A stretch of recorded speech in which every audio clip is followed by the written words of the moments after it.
Dear candidate and parent, MCC date extension का जो सिलसिला है इसकी अगली किस्त भी आ चुकी है। अब कितनी बार डेट बढ़ चुकी है ये याद भी नहीं है। फिलहाल जो लेटेस्ट नोटिफिकेशन है, आप एमसीसी की वेबसाइट पे जाएंगे तो वहां पे लिखा हुआ आ रहा है कि राउंड 2 के रेसिग्नेशन के लिए डेट बढ़ा दी गई है। जो कैंडिडेट अपनी ऑल इंडिया कोटे एमसीसी के अंतर्गत एडमिटेड सीट को रिजाइन करना चाहते हैं वो संबंधित कॉलेज में पहुंचकर 11 अक्टूबर शाम को 5 बजे तक अपना रेसिग्नेशन दे सकते हैं। स्पष्ट है कि अब जो चॉइस फिलिंग की लास्ट डेट है वो भी बढ़ जाएगी। आप सबको पता होगा कि 9 अक्टूबर को बैक टू बैक 3 नोटिसेस देकर एमसीसी ने अपने डेट में बदलाव किया था और जो फाइनल डेट थी वो आज यानी कि 10 अक्टूबर को रात को 11:59 तक की रखी गई थी। शाम को 5 बजे से चॉइस फिलिंग लॉकिंग की फैसिलिटी शुरू होनी थी, नहीं हुई। और जैसा कि मैंने भी बताया था, एनआरआई की कन्वर्सन लिस्ट अवेटेड है।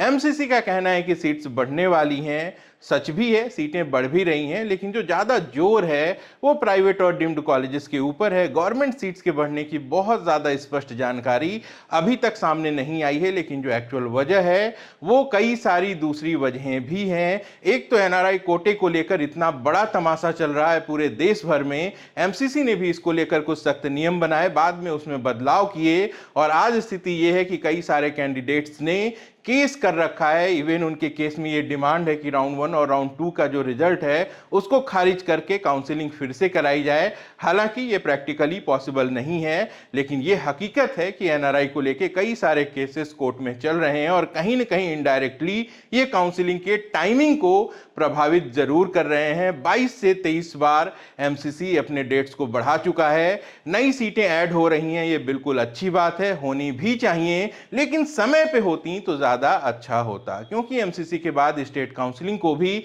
अपनी डेट्स रिवाइज करनी पड़ी थी और एमसीसी आसानी से बार बार अपनी डेट्स चेंज कर लेता है, जबकि स्टेट काउंसलिंग के लिए यह कर पाना बहुत मुश्किल होता है, क्योंकि अदर कोर्सेज भी उनकी काउंसलिंग में इंक्लूडेड होते हैं। और जो अनबैलेंस क्रिएट होता है, इससे सबसे बड़ा नुकसान कैंडिडेट्स और पेरेंट को उठाना पड़ता है, क्योंकि कई सारे स्टेट ऐसे हैं जो रिवाइज करने के बावजूद उनकी जो टाइमलाइन होती है उसमें चॉइस फिलिंग करा लेते हैं और कई सारे बच्चों की जो सिक्योरिटी डिपॉजिट है वो दांव पे लग जाती है, क्योंकि सिक्योरिटी डिपॉजिट 1 लाख, 2 लाख, 5 लाख से लेके कर्नाटका जैसे राज्य में 12 लाख से लेके 25 लाख रुपए तक की हो गई है। और जो कैंडिडेट परेशान है सीट लेने के लिए वो कई सारे राज्यों में काउंसलिंग करते हैं, ऐसे में उनके सिक्योरिटी डिपॉजिट के डूबने का खतरा बना रहता है। इसके साथ साथ अनिश्चितता होती है कि पता नहीं उनको सीट मिलेगी नहीं मिलेगी, कब मिलेगी।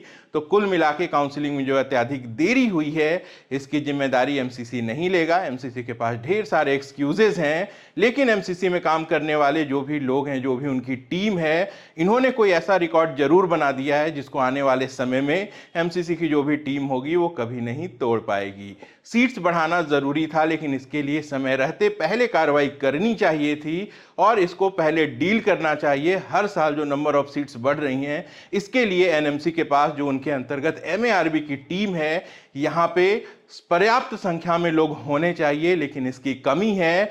यूजी के साथ साथ जो पीजी की काउंसलिंग है वो भी डिलेड है। ऐसे में देखना यह है कि इतनी बार बदलाव करने के बावजूद अभी तक राउंड 3 ही चल रहा है, तो एडमिशन की लास्ट डेट क्या होगी। जैसे ही नया शेड्यूल आता है आप सबको अपडेट कर दूंगा।